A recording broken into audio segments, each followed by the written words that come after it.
As a government teacher, I spent a lot of time reminding my students that civics is more than just passing the Constitution test for the graduation requirements. It's about understanding power and rights, responsibilities, duties, and the rules of self-government. And I've been trying to come up with questions that, civics questions that are worth asking. And so this episode's question, I think this is number 17, is why do elections matter beyond choosing winners? Now, the obvious answer is that elections decide who holds office, and they determine who becomes president or governor or senator, a congressman, mayor, county official, judges in some states, and school board members, library board members, or just some local office holder. And all that is important, of course. And the people who win elections make decisions about laws and budgets and taxes and who sits in certain courts and who's on your school board and roads for your townships or municipalities. You got public safety, foreign policy, and just overall the basic direction of government. But elections are more than simply deciding who wins and who loses.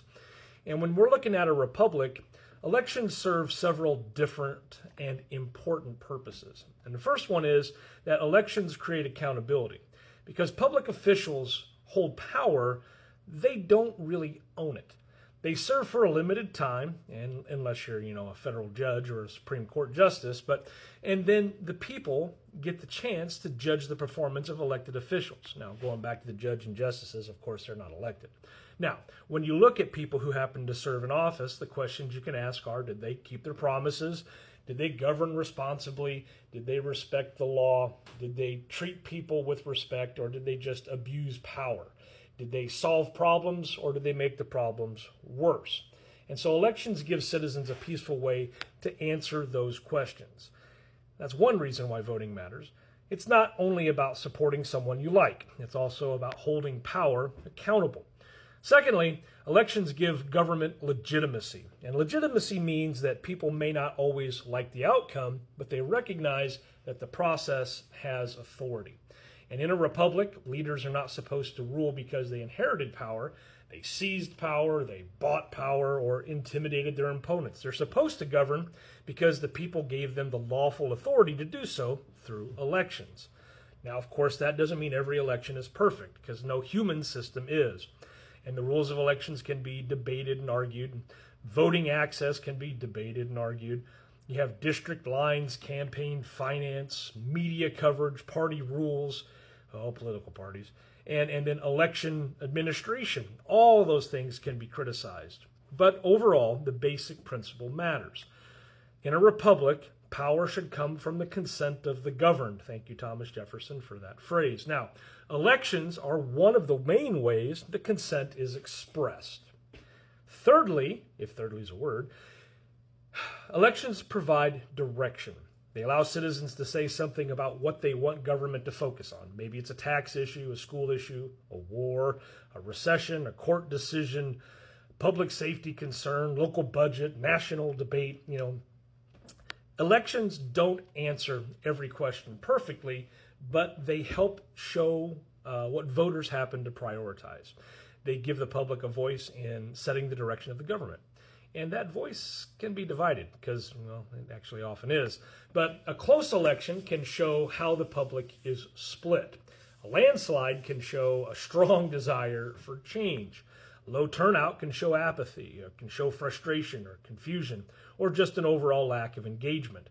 Either way, elections tell us something about the political community. Fourthly, elections allow conflict to be handled peacefully. This is one of the most important parts of self-government.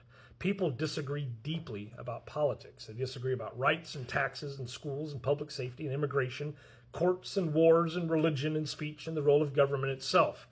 And those disagreements just don't disappear. The question is how a society is going to handle them.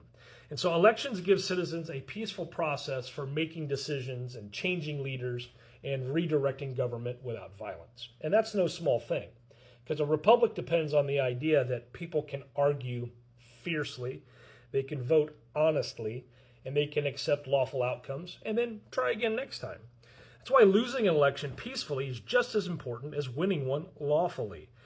If every election is treated as legitimate only when our side wins, then elections stop being a system of self-government and become just another battlefield, a political battlefield. And that's truly dangerous. Okay, now, fifthly, elections remind citizens that government is not someone else's responsibility. Now, it's easy to complain about government. You might find it here in the comment section of this video. But sometimes government does deserve criticism. But elections remind us that citizens are not just spectators, that we are participants in the process. And that participation doesn't end with voting, but voting is one important part of it. Citizens can also attend meetings, ask questions, contact officials. They can serve on boards, volunteer for campaigns, run for office. They can work as election judges, and they can pay attention to local decisions. But elections are one of the clearest moments when the people are asked to take responsibility for public power. Now, all of this, it doesn't mean that voting is easy. Sometimes the choices are frustrating. Sometimes candidates are imperfect. Sometimes voters feel ignored. And sometimes people wonder whether one vote really matters anyway. But in a republic, participation is not only about whether your one vote changes the final result. It's about whether citizens take seriously the power that they collectively hold. Elections do matter because they decide winners, but they also matter because they hold leaders accountable. They give government the legitimacy. They provide public direction. They settle conflict peacefully. And they remind citizens that self-government requires participation. And so the real civics question is not simply who won the election. The real question is whether elections are helping the people govern, hold power accountable, and preserve the peaceful transfer of authority. And that's why elections matter beyond choosing the winners. And I thought that was one of those civics questions that was worth asking. If you found this one important, and I'm going to kind of shill here, and it makes me feel icky, but please share it. Get the word out, and hopefully we can enlighten folks when it comes to questions about civics they may have. Some folks may not like learning. I've gotten a couple comments about that. They'd rather me just show pretty bird videos and stuff like that for my bird buddy feeder. But anywho, yeah, I can't really change who I am because I think civics is so important. Anyhow, say thanks for hanging around this long. We should have a magic code word that comes at the end of every video. I'm going to be like a secret handshake or a sign. But anyhow, thanks for watching this long, and I'll catch you for episode 18.